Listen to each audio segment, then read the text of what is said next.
I'm Mark Rees, and welcome to my curious ghosts and folklore podcast, where in each episode I investigate a different, weird, and wonderful subject.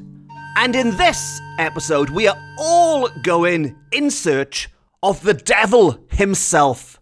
The horned one, the evil one, the ruler of hell, the ruler of the underworld, Beelzebub, Mephisto, Lucifer, Diabol.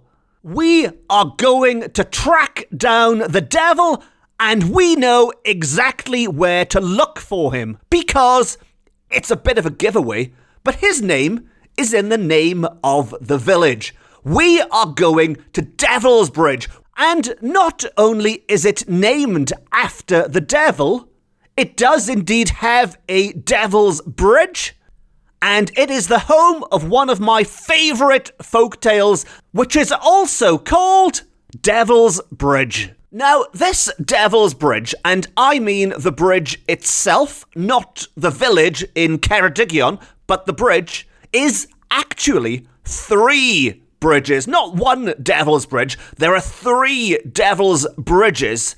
And also, the reason I particularly like this folktale, and you will hear me saying this quite often on this podcast, but the reason I love the tale of Devil's Bridge is because my favourite folktales, or not just folktales, any tales, ghost tales, myths, legends, my favourite tales are the ones which involve real places. So no matter how fantastical and unlikely the story might be, if we can visit that place, if we can jump in the car and drive to this location and stand there and say, this is where the devil did, well, you don't know yet, I haven't told you the story yet, but this is where the devil did all those things we are about to find out, I think that makes the story that much more magical, and is one of the many reasons I think these stories continue to survive and to be passed on centuries after they first emerged. Now, the story of Devil's Bridge, and I'll give you a quick summary and then we'll look at the village itself, but it does involve the devil, and he attempts to trick an old Welsh woman out of her soul in return for building a bridge. So it's a bit like the Faust story, where the devil says, give me your soul, and in return I will give you your heart's desire. And I guess the big difference between Faust and this story is that in Faust, he desires power and women and riches and all kinds of incredible abilities, whereas this woman wants a bridge. She isn't taking full advantage of the deal you feel there, but nevertheless, the mechanics, the deal, it was a similar deal. I'll give you a bridge, you give me your soul. Although it wasn't quite worded in that way,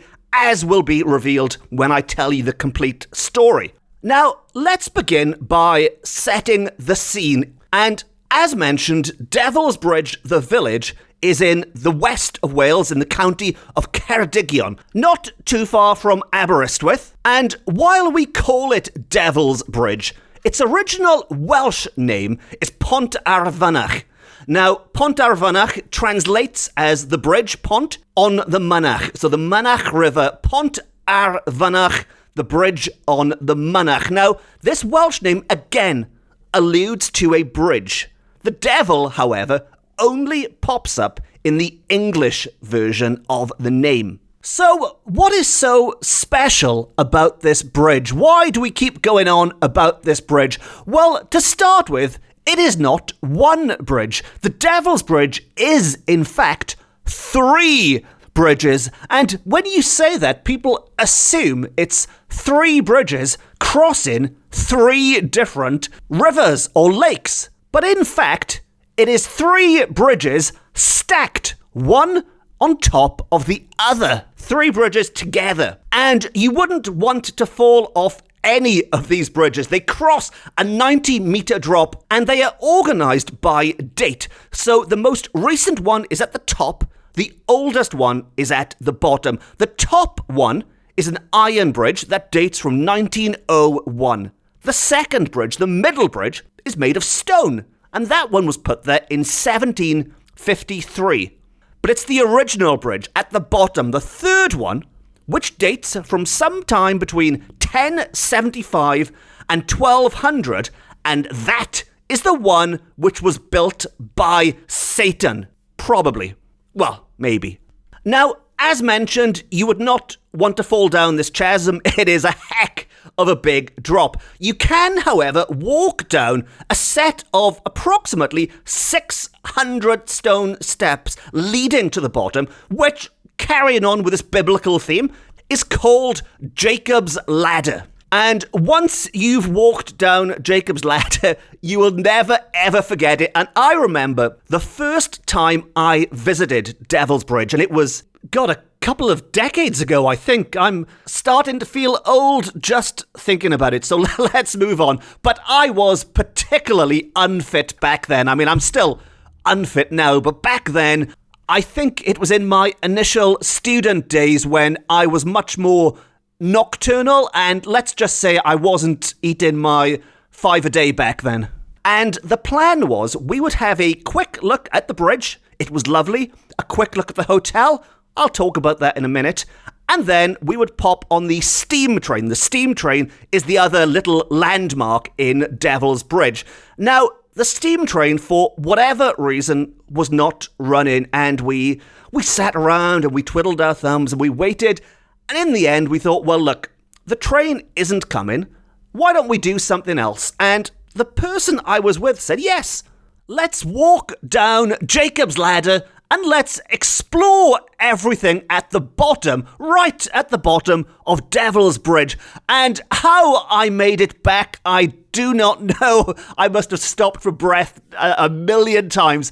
And I'm sure if I attempted it now, it would be much more enjoyable. I love going for walks in nature nowadays. I really should get back there, and I'm sure there are super fit people who think I'm talking absolute rubbish, but my lasting memory at the time was it was hard work. So that's the ladder, and as mentioned, there is the hotel there as well, which I haven't stayed in, but I have popped into for a drink, and it was lovely. I mean, I'm sure it's changed hands since I was there last, but it's a lovely little spot. It was once part of the Havard estate, which is why it is now called the Havard Hotel.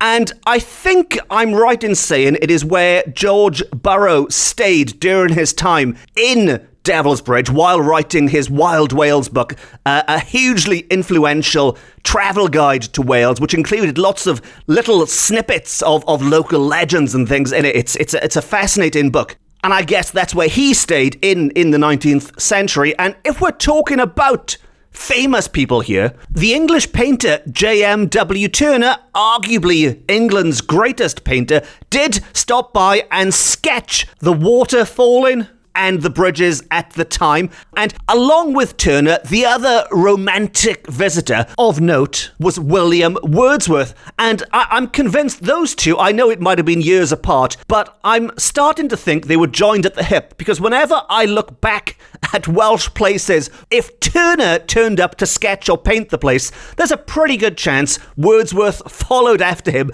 and wrote a poem about it. And that's exactly what he did with Devil's Bridge. He wrote, "To the torrent at the Devil's Bridge, North Wales," and we will have a little taste of that later on. Now, in popular culture, to wrap this bit up before we get into the diabolical tale, Devil's Bridge did appear on a television series, and I didn't realise quite how big this was outside of Wales. I knew it was a big deal in Wales, but it's quite a global thing, and that is the television series Hinterland, or Y Gwyllt, as it is known in the Welsh language. It was filmed twice simultaneously, so there's one Welsh version out there and a bilingual version. But the first ever 2 episodes of this gritty, what they called Welsh noir TV series, which is a play on the whole Scandinavian, Nordic noir. Is that a genre yet? So if you do like those Scandinavian, Nordic noir TV shows and you haven't seen Hinterland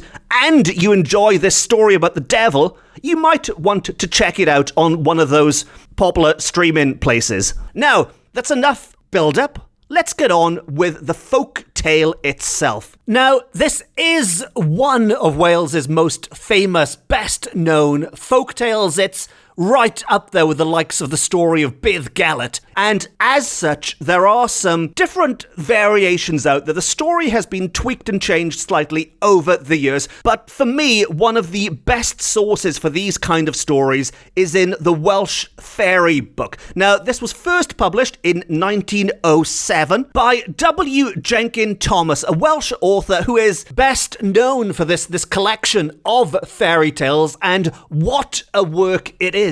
This hefty tome which covers everything from the fairies to Arthurian legends and to tales like this about the devil. And luckily it has been reprinted many a time over the years. And while it might be well over 100 years old now, it's something I return to again and again. It is a great source of information, and even though some of the stories are not in their original form, maybe they have changed over the years, maybe Thomas has put his own little twist on things, it has been a huge help to my research over the years. And he often includes details which are not available in other places, such as the name of the old lady at the heart of this story. And it's for that reason, those little details which add colour to the story, that I turn to Thomas. So the version of this story, this wonderful magical story that I am about to relate to you, is for the most part the traditional story which you will find on postcards and tea towels and things around the area. But there are also some direct quotes and little bits of information which have been taken directly from Thomas's account of this tale. So, if you are sitting comfortably, let us begin. And if you're not sitting comfortably, make yourself comfortable, and we can get on with it. So, this story begins one fateful day when old Megan of Llandunach stood by the side of the River Mynach, feeling very sorry for herself. The River Mynach, after which the village is named Pontarfynach, had flooded overnight so badly that her cow was stranded on the opposite side of the water. She was stuck on one side, the cow was stuck on the other. And this was no ordinary flood. There is no way rain alone could have caused this. It must have been the work of, inverted commas, an evil spirit. Megan was sure of it. It was the work of an evil spirit causing mischief. But whatever the reason, whether it was a natural occurrence or whether it was some pesky ghost playing tricks, she had to get that cow back, because for Megan, this was no ordinary cow. She was an old widow. She had very little to her name. In fact, she had the cow, and that was pretty much it. She was in quite a state of panic. Unlike the cow, who couldn't have been calmer, because over there was lots of lovely green grass for it to stuff its face with, and while Megan on one side, panicking and desperately trying to find a way to get that cow back, the cow was happy to munch away on the green grass of home. Megan began to talk to herself, and she said, oh dear, what shall I do?" And then something rather unexpected happened. A voice replied to her, and it said, "What is the matter, Megan?" It gave the old woman a bit of a fright. She had no idea somebody had been able to creep up on her, but she assumed she was so preoccupied with her problems, she was just paying no attention. An army could have sneaked up on her, and she wouldn't have known in her current state of mind. And she turned around and saw what looked like, what she assumed must be a kind-looking monk, because they were wearing a long brown monk's habit with a big baggy hood concealing their face. And while she hadn't had a chance to pray for help yet, it was as if her unasked prayers had been answered by the appearance of this man of God who she was certain would help her. And so, in reply to his question, she told him, "I am ruined. There is my one and only cow, the sole support of my old age, on the other side of the river, and I don't know how to get her back again. Oh dear, I am ruined." To which this mysterious monk-like stranger said, "Don't you worry about that. I'll get her back for you." This was wonderful news for Megan, but she had no idea how he could do so. I mean, there was a raging torrent in front of them, and so she asked him, "How can you?" To which the stranger confidently answered, "I'll tell you, it is one of my amusements to build bridges. And if you like, I will throw a bridge across this chasm for you." And yes, I know this might be stretching the believability slightly, but it's a fairy tale. Just go with it, okay? This monk loves building, and he's offering to put a bridge across the chasm. And while that is music to the old woman's ears, sadly, as she explains, she has no money. All she has is that cow over there. And if she gives away the cow for the bridge, it kind of defeats the whole point of it, really. How on earth is she going to repay this kind monk? Well, he reassures her and he says, "I am very easily satisfied. Just let me have the first living thing that crosses the bridge after I have finished it, and I shall be content." So, as mentioned, this is quite a Faustian deal which is being set up here, even though it's being made by a kind monk as far as the old lady is concerned. And the first creature to cross the bridge, he will effectively have their soul, and the first person to cross, of course, will be Megan when she goes to get her cow. So he will build this bridge, she will cross it to get the cow, but then when her life comes to an end, she will be in the clutches of this monk. Now, that doesn't sound too bad, because this monk, as far as she is concerned, is a man of God. But, and I'm sure you're one step ahead of this story, he might not be all that he seems. And Megan, after agreeing to this deal, goes back home to wait for the bridge to be built. And while she sits there, she has time to gather her thoughts. She puts on her thinking cap. And it was during this time she began to have some suspicions about this monk and about this too good to be true offer he had given her. And she decided to think of a plan with which to protect herself just in case he did try to double cross her. She came up with this cunning plan, just like Baldric.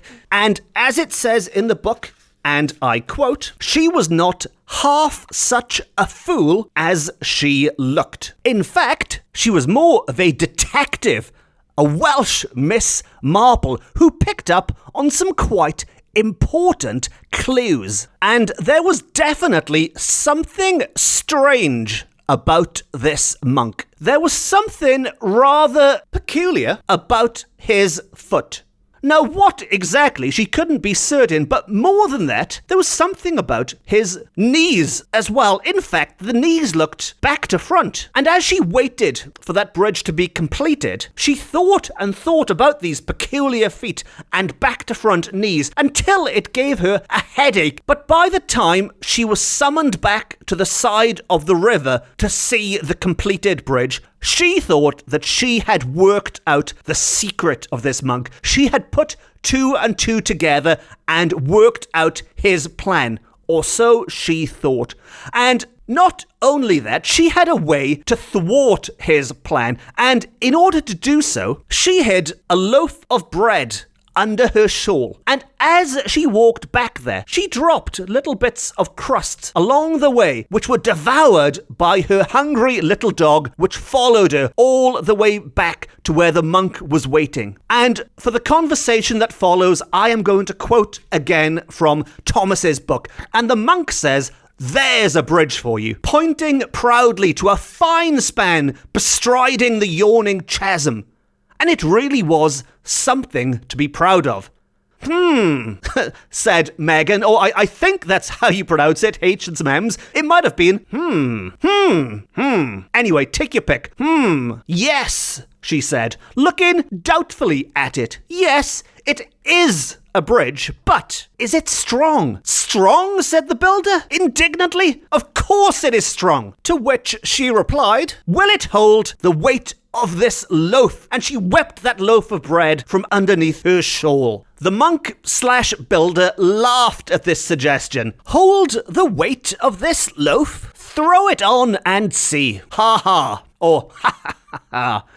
Again, I'm reading this off a page, and I'm assuming that's how the monk/builder/ maybe a devil would laugh. But if I'd prepared this properly, I would have got some cheesy sound effects ready. Maybe some diabolical laugh. Anyway, with that, Megan rolled the loaf right across the bridge, and her little black dog scampered after it. And if you've been paying attention to this story, you will of course realize that what she has done is trick the monk/builder/ maybe devil. Because when they made that deal that he could have the first soul to cross the bridge, he did not expect it to be a canine soul. He expected a human soul. He expected old Megan's soul. But she had effectively sacrificed her dog to save her own soul. And with that, she turned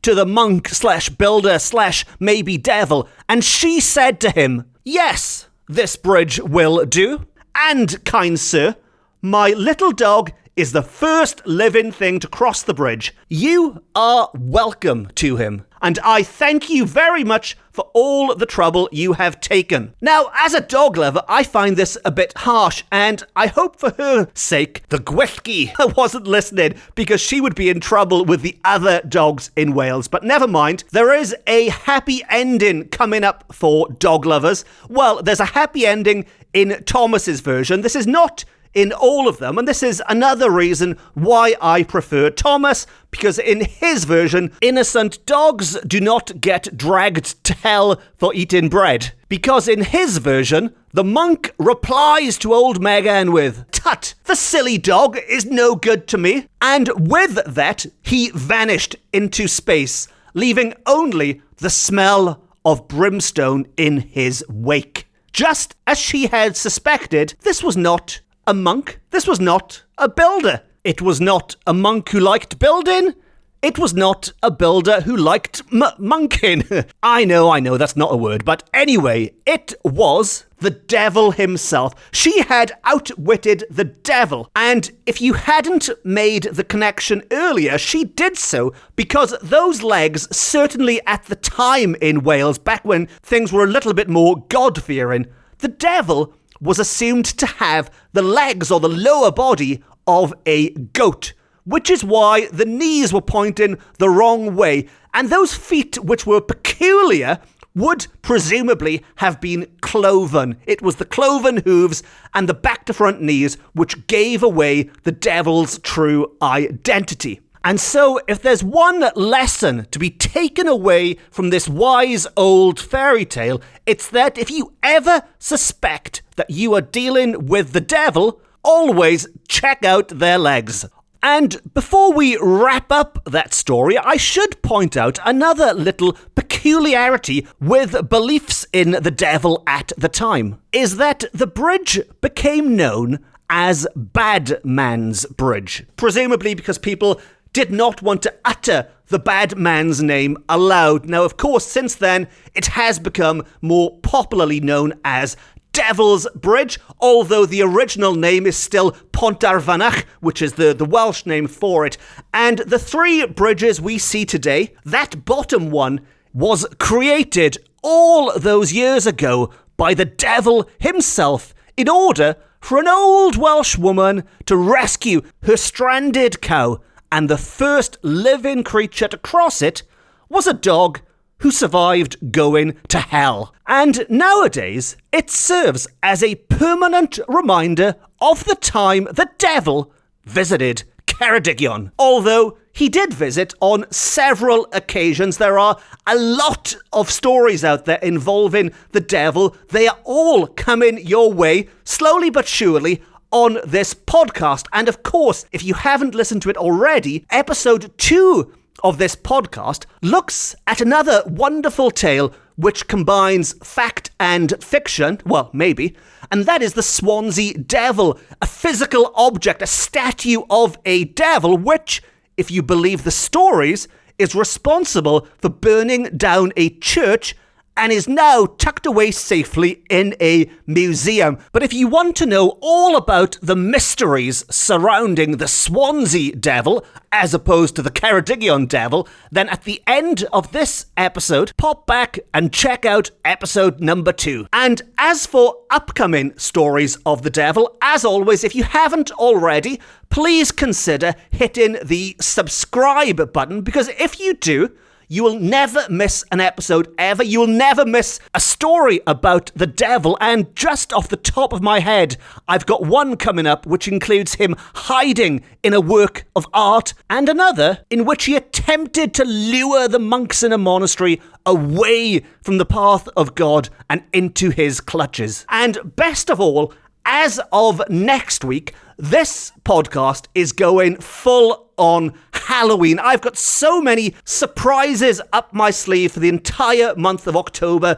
You will not want to miss any of them. It's my favourite time of the year. I have collected so many ghost stories and bits of folklore and traditions and memories surrounding Halloween. All Hallows Eve, Samhain, or in Wales, Norse Calan Gaeaf, the night before winter. And that all starts right here on this Bat channel on October the 1st. The first day of the month will be my first Halloween podcast. So get those jack-o'-lanterns ready, get that Halloween mixtape, or it's probably not a mixtape nowadays, is it? Get that Halloween playlist ready and get all those cheap and tacky decorations all over the house, because Halloween is coming to this podcast. And on that note, it just leaves me to say that, as always, it's great to hear from you. So if you have any feedback or any thoughts on this episode or any episode, or if you just want to say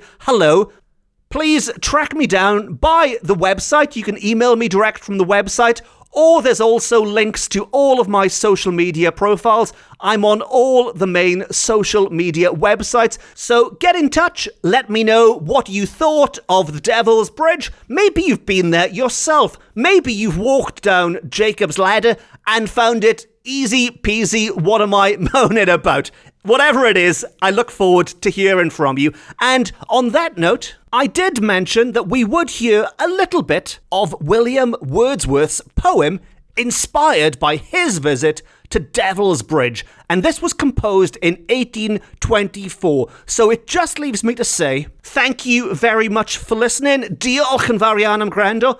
I've been Mark Rees. This has been my Ghosts and Folklore podcast. It's the best, it's the beautiful, it's the only Ghosts and Folklore podcast beaming to you from Wales to the world.